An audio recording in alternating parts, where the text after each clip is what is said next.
Phone tapping కేసులో రేపు నందినగర్లోని నివాసంలో కేసీఆర్ విచారణ జరగనుంది.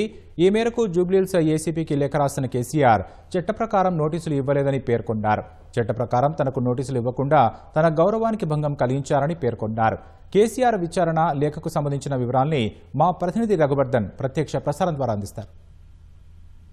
ట్యాపింగ్ కేసుకు సంబంధించి రేపు మధ్యాహ్నం కేసీఆర్ విచారణకు హాజరు కానున్నారు. బీఆర్ఎస్ అధినేత కేసీఆర్ జూబ్లీహిల్స్ ఏసీపీ వెంకటగిరి నిన్న రాత్రి ఇచ్చిన నోటీసులకు స్పందించిన కేసీఆర్ ఇవాళ ఒక సుదీర్ఘ లేఖ రాశారు. 6 పేజీల లేఖతో కేసీఆర్ జూబ్లీహిల్స్ ఏసీపీ వెంకటగిరికి పంపారు. అందులో తాను రేపు మధ్యాహ్నం 3 గంటలకు నందినగర్ నివాసంలో విచారణకు అందుబాటులో ఉంటాను అని చెప్తూనే చాలా అంశాలను కేసీఆర్ ప్రస్తావించారు. ప్రత్యేకించి నిన్న రాత్రి 9 గంటలకు నందినగర్లోని తన నివాసానికి నోటీసు గోడలపై అంటించాలని కేసీఆర్ తీవ్రంగా అభ్యంతరం వ్యక్తం చేశారు. నిన్న రాత్రి 9 గంటలకు ఎవరో గుర్తు తెలియని వ్యక్తులు నోటీసు అంటించారని, దాని కింద జూబ్లీహిల్స్ ఏసీపీ సంతకం ఉందని, ఒకవేళ జూబ్లీహిల్స్ ఏసీపీ ఆదేశాల మేరకే దాన్ని అంటించి ఉంటే మాత్రం తాను తీవ్ర అభ్యంతరం వ్యక్తం చేస్తున్నట్లు కేసీఆర్ తెలిపారు. ఎందుకంటే ఇది క్లియర్గా రాజ్యాంగం పైన, చట్టం పైన, సుప్రీంకోర్టు తీర్పులపైన నమ్మకం లేని దానిగా పరిగణించాల్సి వస్తుందని కేసీఆర్ స్పష్టం చేశారు. ఇదే సందర్భంలో తాను స్పష్టంగా చెప్పాను, మొదట ఇచ్చిన నోటీసుకు సమాధానంగా తనకు భవిష్యత్తులో నోటీసులు ఇచ్చినా కూడా విచారణ అయినా కూడా ఎర్రవల్లిలో తాను ఉంటున్నాను కాబట్టి ఎర్రవల్లిలో చేయాలని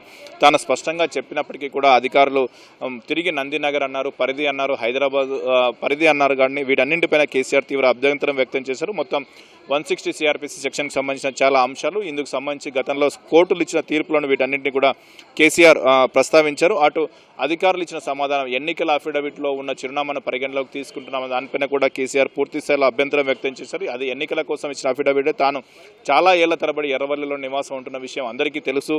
అయినప్పటికీ కూడా సిట్ అధికారులు ఉద్దేశపూర్వకంగానే తనకు నందినగర్ పేరున నోటీసులు ఇచ్చారు, అక్కడ విచారణ చేయబోమని చెప్తున్నారని చెప్పారు. ఇదే సందర్భంలో కొన్ని అంశాలను లేవనెత్తారు. తను ఎన్నికల అఫిడవిట్లో ఆ చిరునామా ఉంది కాబట్టి దాన్ని పరిగణలోకి తీసుకొని నందినగర్లో నోటీసు ఇచ్చామని చెప్తున్నారు. మరి అదే సమయంలో తమ పార్టీ శాసనసభ్యుడు హరీష్ రావు ఎన్నికల అఫిడవిట్లో దాఖలు చేసిన చిరునామా ప్రకారం చూస్తే సిద్దిపేటలో ఉంది, కానీ అందుకు విరుద్ధంగా హైదరాబాద్లో ఇచ్చారు.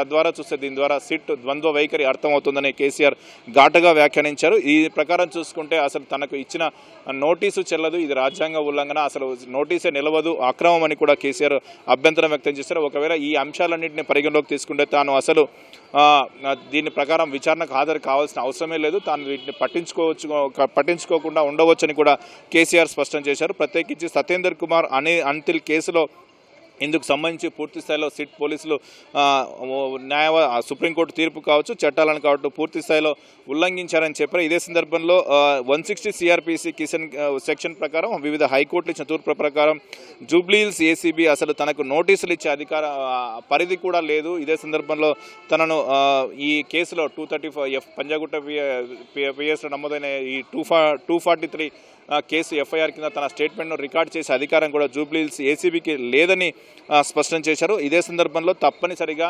తాను 65 ఏళ్ళు పైబడిన వ్యక్తి కాబట్టి తాను ఇచ్చిన సమాధానం మేరకు ఖచ్చితంగా ఒకవేళ స్టేట్మెంట్ రికార్డ్ చేయాల్సి ఉంటుంది. 160 CRPC సెక్షన్ ప్రకారం ఎర్రవల్లిలో చేయాల్సి ఉంటుంది తప్ప అందులో ఇంకొక ప్రత్యామ్నాయం లేదు అని కేసీఆర్ స్పష్టం చేశారు. అయితే వీటన్నిటిని దృష్టిలో పెట్టుకొని ఒకవేళ వీటన్నిటిని దృష్ట్యా తాను ఈ నోటీసులను పూర్తి స్థాయిలో ఇగ్నోర్ చేయవచ్చు, అంటే పట్టించుకోకుండా ఉండవచ్చు, అవసరమైతే తాను విచారణకు అందుబాటులో ఉండాల్సిన అవసరం కూడా లేదు అని కేసీఆర్ స్పష్టంగా చెప్తూనే రాష్ట్ర మాజీ ముఖ్యమంత్రిగా ప్రస్తుత ప్రధాన ప్రతిపక్ష నేతగా ప్రత్యేకించి భారతదేశపు ఒక బాధ్యత గల పౌరునిగా తాను విచారణకు సహకరిస్తానని కేసీఆర్ స్పష్టం చేశారు. అందుకు అనుగుణంగా రేపు మధ్యాహ్నం 3 గంటలకు నందినగర్లోని తన నివాసంలో అందుబాటులో ఉంటాను, అక్కడికి వచ్చి జూబ్లీహిల్స్ ఏసీపీ అక్కడికి వచ్చి తన స్టేట్మెంట్ రికార్డ్ చేసుకోవచ్చని కేసీఆర్ తెలిపారు. దీంతో తద్వారా ఉత్కంఠ వీడినట్లయింది.